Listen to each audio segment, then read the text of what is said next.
Hi, my name is Josephine and these are my creatures. I thought it was about time to redo one of my older repaints. Let's see here. Aha!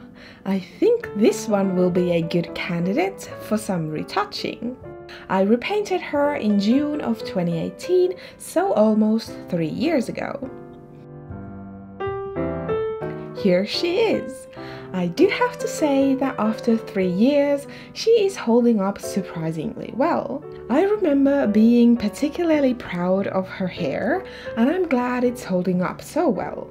There is more loose hairs and frizziness around the curls, and the updo is a little squashed on the back from having to store her in a box for a while.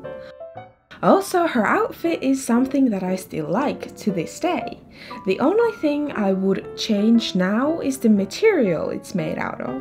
Back in the day, I chose it specifically because you don't have to hem knit fabrics and they are quite forgiving when it comes to the fit.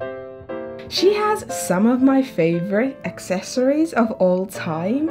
I love these shoes and the socks just complement them beautifully. Unfortunately, I used nail polish on the heels and over time that has turned sticky, so now the heels are also hairy. She was also the most ambitious doll that I had made so far, mostly because she technically had 2 outfits. But the biggest reason why I want to revisit this doll now is her face. I think her face-up does not match the level of her outfit and hair. After 3 years of doing this hobby, I can pull off a face that does justice to her outfit and hair.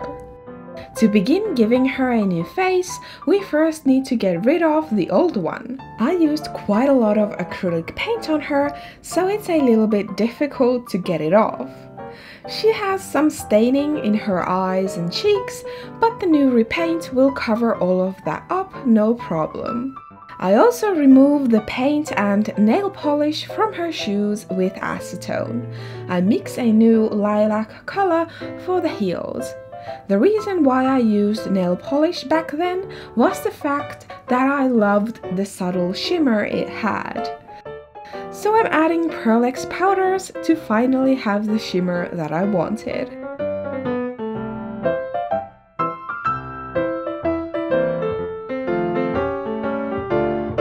This has to be the weirdest looking doll burrito ever. It looks like a giant lollipop. She did not have that much blushing, just the tiniest bit on her cheeks, but I think now in 2021, soft pastels and blushing is a staple in my process. I don't want to change her design as my plan is to only update her and to correct some of the technical issues I have with her, like using nail polish as gloss varnish. So, her eye makeup will be very colorful as it originally was. She is going to have dark pink/red lips and dark brown eyes. I wanted to use these Pearl X powders so badly 3 years ago, but I didn't have them back then. So I'm adding them all over her face now.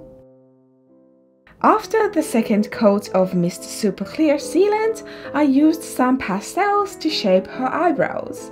And then it was time to plan out her eye shape. I used a pink watercolor pencil to do that. Originally, she had more of a pointy tear duct, but I'm changing it to a rounder shape just because I think that's more of my style now. Otherwise, I'm keeping the shape similar. I'm using the same pink pencil to detail the eyebrows and lips as well. Highlighting the face is a really important step that I was completely unaware of 3 years ago because I did not highlight anything, nor did I add shadows or any sort of dimension. No wonder she looked so flat.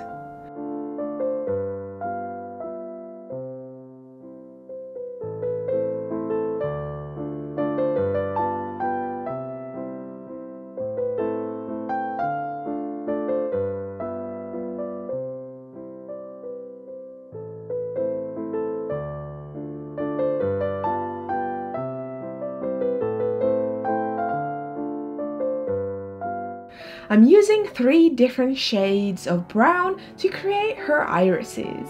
Originally, she had very dark eyes, but I'm going to lighten them so that you can actually see the details.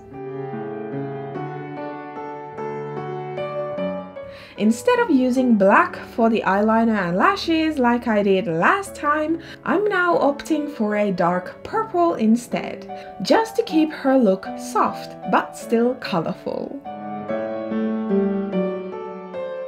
Second layer of Pearlex powders to really make them pop.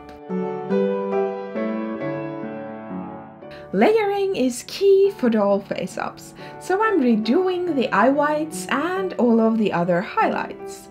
I was not getting enough by just using the pencil on its own, so I'm switching to a brush, and I'm using a little bit of water to lift the pigment from the watercolor pencil. If you are wondering as to what I'm using, I try and list my supplies down below.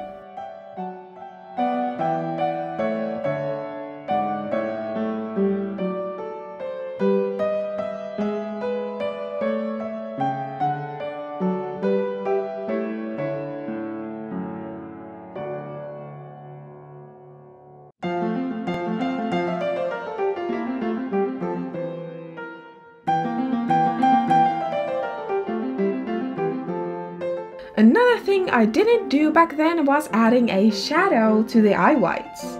Again, very important step to make the eyes seem like they have more depth. She has very weirdly molded lips, where there isn't a defined crease between the top and the bottom lips. It makes her lips look kind of weird, so I decided to try and add teeth.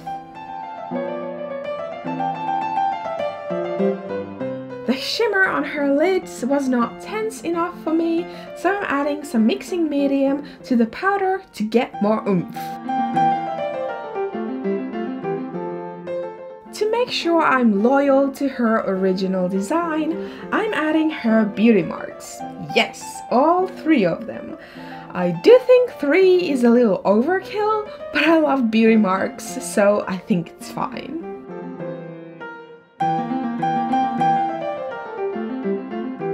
I was kind of struggling with her teeth, but once I added a darker line to separate the bottom lip from the teeth and some shading with grey, just like on the eye whites, I think the illusion is believable, don't you think? Catch lights. Originally I added green glitter to her eyes instead of catch lights. Star-shaped ones would be too cute not to go for, so I went for it. Gloss time! I still haven't purchased a new bottle. Luckily, I only need few drops, but I really should get on it before I run out completely. Let's unwrap her from her weird lollipop burrito and get her dressed in her outfit.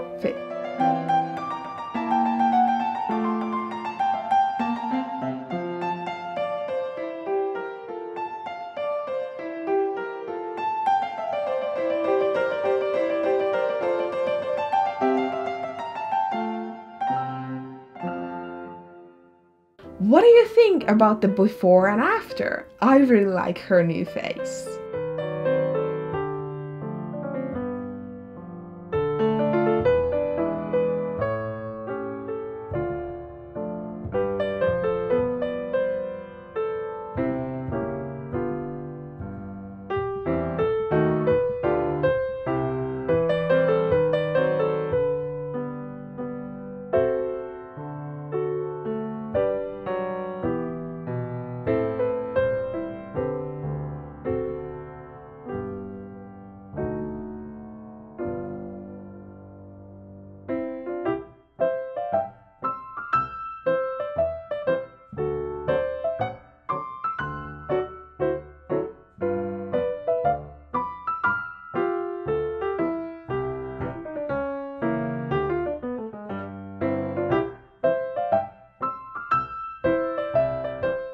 Would you guys be interested in seeing how I styled her hair? I might want to do another 18th century Marie Antoinette inspired doll. So do tell me in the comments if that would be something that you would like to watch.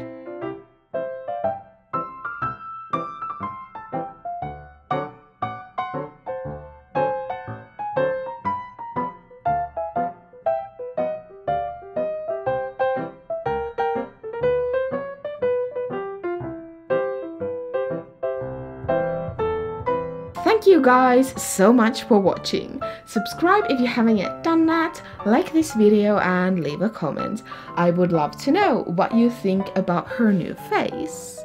Until next time, bye!